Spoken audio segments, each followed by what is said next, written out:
मगरिब की नमाज पढ़ के वो अभी रूम में आया ही था कि मोबाइल टेबल पर निकाल के रखा तो 5 मिस कॉल्स और बहुत से मैसेजेस उसके मोबाइल पर आए हुए थे। Please Nadeem, attend my call, it's emergency. जब उसने कॉल बैक की तो दूसरी तरफ से एक लड़की की रोती हुई आवाज़ आई, नदीम मैं हया बात कर रही हूँ, प्लीज़ मुझे आपकी मदद की सख्त ज़रूरत है। जी बोलें। और वो रोते हुए बता रही थी, नदीम मैं हॉस्टल से चोरी घर का बहाना करके निकली थी। फिर वो अचानक से रोने लगी। क्या हुआ, कहाँ हैं आप और क्यों रो रही हैं? प्लीज़ मुझे सारी बात बताएं। फिर रोते हुए उसने सारी बात बताई कि वो अपने बॉयफ्रेंड के साथ घूमने के लिए निकली थी और वो उसे शहर से दूर अपने एक दोस्त के घर ले आया था जहाँ पहले से ही 2 लड़के मौजूद थे और वो उसके साथ ज़बरदस्ती करना चाहते थे, मगर वो उनसे जान छुड़वाकर भाग निकली है। ये कहते हुए अचानक से फिर रोने लगी। देखें, आप रोएं मत प्लीज़। हया, आप इस वक्त कहाँ हैं? हया ने पास ही एक शॉपकीपर से बात करवाई तो उसने नदीम को उस जगह का नाम बताया।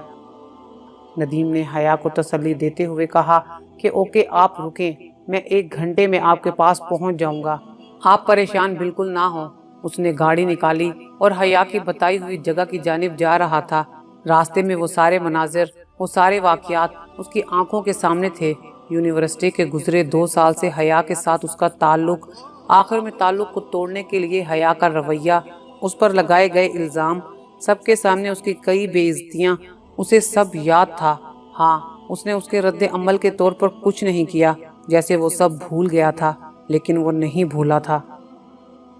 उसे कोई गिला नहीं था। वो तो हया से अक्सर कहता था कि जब आपको लगे कि अब आपको मेरी ज़रूरत नहीं, उस दिन मुझे आप बोल सकती हैं, आपको हक है, मैंने आपको ख़रीदा थोड़ी ही है। हाँ, मैं जब तक आपके साथ रहा आपकी ज़िंदगी संवारने की हर मुमकिन कोशिश करूँगा। आप मेरे लिए मेरी बहन जैसी हैं। यहाँ हॉस्टल में हर वो काम मुझसे कह सकती हैं जो आप अपने पापा से या भाई को कहने का हक रखती हैं। इन्हीं सोचों में कब वो हया की बताई हुई जगह पहुंच गया था, उसे पता ही ना चला। हया, मैं आ गया हूँ, आप कहाँ हैं? उसे सामने बगैर चादर के और बारिश में भीगी हया जब नजर आई तो वो गाड़ी से निकल आया। आज 2 साल बाद उसने हया बोला, आए बैठें, आप पीछे वाली सीट पर बैठ जाएं।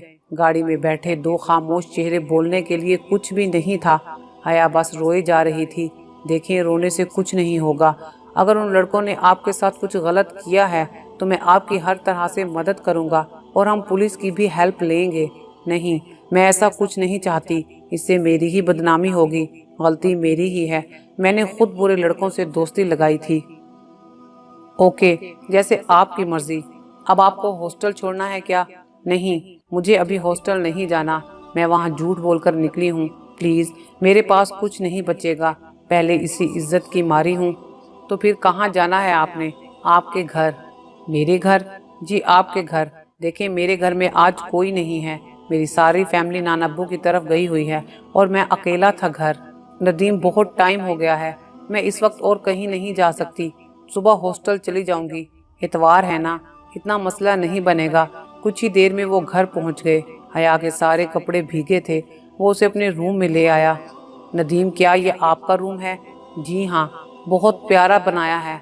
हया, आपके कपड़े गीले हैं। हुरिया, आप ही के कुछ सूट पड़े हैं, आप वो पहन लें। जी ठीक है, आप ला दें। जब वो तब्दील करके आई तो बिल्कुल हुरिया लग रही थी।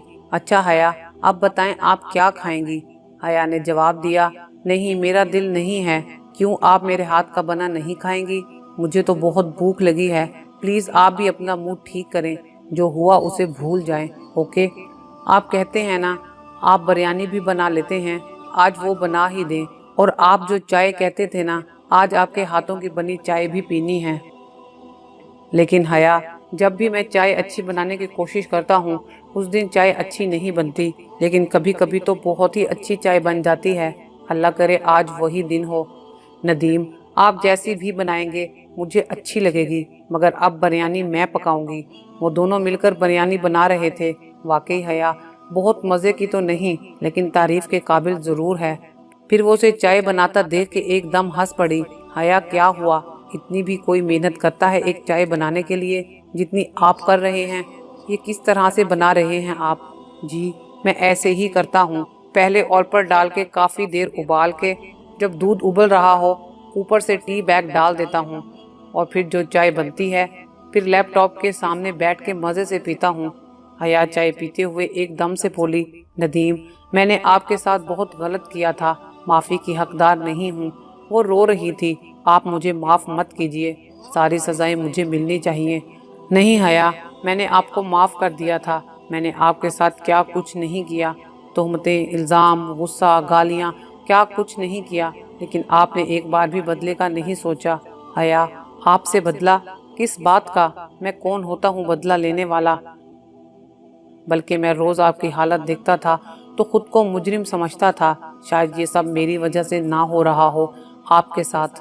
हया, मेरी तो आपके साथ बहुत अच्छी दोस्ती थी, एक ऐसा रिश्ता था जो एक बहन भाई में होता है, मगर कुछ बुरे लड़कों के कहने पर आपने उनसे दोस्ती कर ली और मेरे मना करने पर आपने मुझे ही गलत कहकर मुझसे दोस्ती तोड़ दी। हया, मैं उन लड़कों को अच्छी तरह से जानता था, वो अमीर बाप की बिगड़ी हुई औलादें हैं, तुम जैसी लड़कियों को फांसा कर गलत इस्तेमाल करते हैं और नतीजा आज तुमने खुद ही देख लिया। और हया, आप डरे मत, आप यहाँ मेरे साथ अकेली हैं, आप मेरे लिए नामहरम, और शायद हमारा ऐसे एक दूसरे को देखना भी एक गुनाह हो। और जब दो नामहरम अकेले होना तो दरमियान में तीसरा शैतान होता है। लेकिन हया, यहाँ शैतान की नहीं चलेगी, बात नीयत की होती है ना, और यहाँ नीयतों का वाकिफ और गवाह रब ही है, इसलिए यहाँ शैतान उम्र भर भी कोशिश करे तब भी नहीं कुछ कर पाएगा, वो यहाँ से मायूस होकर जाएगा। आपसे मेरा ताल्लुक जिस्म का नहीं है। हाँ, मैं आपसे ढेर सारी बातें करना चाहता हूँ, आपसे अपने सारे राज शेयर करना चाहता हूँ। मैं आपसे ऐसा ताल्लुक चाहता हूँ जिसमें कोई बेहयाई वाली बात ही ना हो। आपकी वो वाली मासूम हंसी देखना चाहता हूँ। हाँ, मैं आपके साथ गाँव जाऊँ, हम घूमे फिरें बिल्कुल छोटे बच्चों की तरह, जहाँ ऐसी सोच भी ना हो। हाँ, आप मेरे साथ मजाक करें, मैं आपका हर फ़ायदा चाह सकूं, आपकी दुनिया और आखिरत संवार सकूं अपनी बहन की तरह। आप भी हुरिया जैसा हर हक मुझ पर रखो। मैं आपसे बॉयफ्रेंड वाला रिश्ता नहीं रखना चाहता, बॉयफ्रेंड बहुत घटिया लफ्ज़ है। हाँ, मैं आपसे वो वाला रिश्ता, वो वाला ताल्लुक चाहता हूँ जो मेरा अपनी बहन से है। मेरी ख्वाहिश है आप मुझ पर उस मर्द जैसा एतबार कर पाएं जिसे आप भाई कहती हैं। मैं आपको तहफ़्फ़ुज़ दूँ। हया, बात तो सिर्फ नीयतों की है ना, अगर हम अपनी नीयतों तक को साफ कर ले तो सब अपने बन सकते हैं ना। बस समझना ही तो होता है, बस खुद को ही तो कहना होता है कि वो मेरा अपना है, मेरा बिल्कुल अपना। नदीम, आप मेरे बिल्कुल अपने हैं, जिसने मेरी हर वो भलाई चाही जो मुझे तहफ़्फ़ुज़ दे, जो मुझे कामयाब करे। नदीम, आज एक बात बताऊं, औरत की आंखों में अल्लाह ताला ने सेंसर लगाए हैं, ये पहली ही नज़र में पहचान लेती हैं कि कौन क्या है। ये तो मर्द की आंखों से सोचो तक का अंदाज़ा लगा सकती हैं। फिर अगर ये धोखा खाती हैं तो जानबूझ के खुद को धोखा दे के, बिल्कुल मेरी तरह। हया, मेरी हमेशा से एक ख्वाहिश थी, क्या आप पूरी कर सकती हैं? जी, आप बोलें, आपको नमाज पढ़ता हुआ देखूं, आप कितनी मासूम लगती होंगी। चले मैं वज़ू करके आती हूँ, आप भी वज़ू कर लें। वो सामने नमाज पढ़ रही थी, बिल्कुल मेरी बहन हुरिया की तरह। नदीम के दुआ के लिए हाथ उठे, है अल्लाह, मैं जानता हूँ हया मेरे लिए नामहरम है, लेकिन आप तो मेरी नीयतों तक सबसे वाकिफ़ है ना, आपको सब पता है ना, आपसे कुछ नहीं छुपा, ना मैं छुपाने का मजाज हूँ, इसलिए एक नामहरम वाला बोझ गुनाह हया के हिस्से में ना डालिएगा। आप तो मेरे ताल्लुक जो हया से है सब जानते हैं ना, और हया ने हर दम मुझे आपके करीब किया है। नमाज पढ़ने के बाद हया ने भी अपने अल्लाह से अपने गुनाहों की माफ़ी मांगी और नदीम के लिए भी दुआ की, जिसने उसे सीधा रास्ता दिखाया। अब हया ने सच्चे दिल से तौबा कर ली थी कि वो कभी इस तरह के लड़कों से दोस्ती नहीं करेगी। सुबह हो चुकी थी। नदीम हया को कॉलेज के दरवाजे से पीछे ही उतार के आ गया था। वो अगले दिन क्लास में अबाया पहने जब हया आई तो उसे लगा कि हया रब से माफ़ी मांग चुकी है। इतना बाहया और पकीज़ा लिबास में आना फिर से रब से कुर्बतों का सबूत था।